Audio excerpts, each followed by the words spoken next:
Good morning. I'm Dr. Ruddy. Welcome back to Herd Immunity, where wisdom is your best defense. Today, I wanted to give you a brief tutorial on humanized mice. You may have heard about them. You may not understand what they are. I think it would be worthwhile if you did. What are humanized mice and what are they used for? The researchers who are interested in studying the effects of, say, a drug in a human being can use animal models. They can use mice, rats, ferrets, whatever. It's a good clue, but it's not enough information sometimes to be able to say and predict how well a medication, or particularly what side effects might be associated with a particular medication that is being brought forward for, say, approval by the FDA. You can then, instead of trying this experimental drug, in human beings, you can create an interim, what we call interim animal model. This is where humanized mice come into play.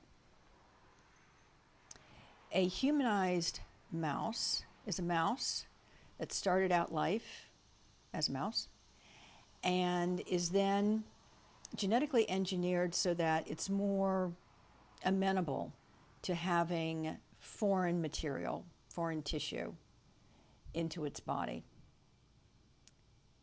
The mouse is then irradiated completely.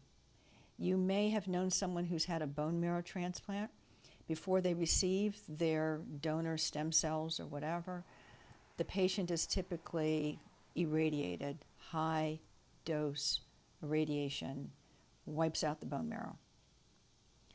So you take the mouse that's been genetically engineered so that it's more welcoming of foreign tissue, and then you blast it with radiation therapy.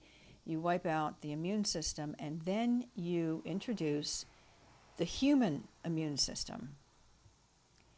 That human immune system then takes hold in the same way that might happen if someone who is having a bone marrow transplant is irradiated and they get the stem cells from the donor, their brother, their sister, whatever. Now we have a humanized mouse. You could argue that it's not exactly a mouse anymore, right? It's not exactly human, right? At least the people who are getting bone marrow transplants are getting human tissue, human stem cells. This mouse is not getting mouse stem cells. It's getting human immune cells. The immune cells that are introduced into the mouse then take hold, and you have a mouse with a human immune system, a humanized mouse. You can then use that mouse, or multiple, you can use those mice, those humanized mice, to conduct studies in which you might better predict the outcome of a drug or intervention in a human, because you don't quite have a human, and maybe you're not ready to test it in humans, but that humanized mouse, particularly if the drug or intervention might have some impact on the immune system, you could look at the humanized mice and you can go, now there's some good solid evidence or some good solid clues as to what we might expect in humans. Let me qualify this by saying that, to begin with, the mice that are used to generate humanized mice aren't exactly the kind of mice that sort of appear unwelcome in the kitchen cupboard or running around the fields, right? These are not natural mice. They have been altered in such a way that they can be useful to the investigators and the scientists. And they're certainly not normal mice if they're walking around with human immune systems. Further, if you irradiate the mice in preparation for transplanting, injecting them with a human immune system, you could ask the question, and I ask the question, and I'd be happy for someone to answer it if they have the answer.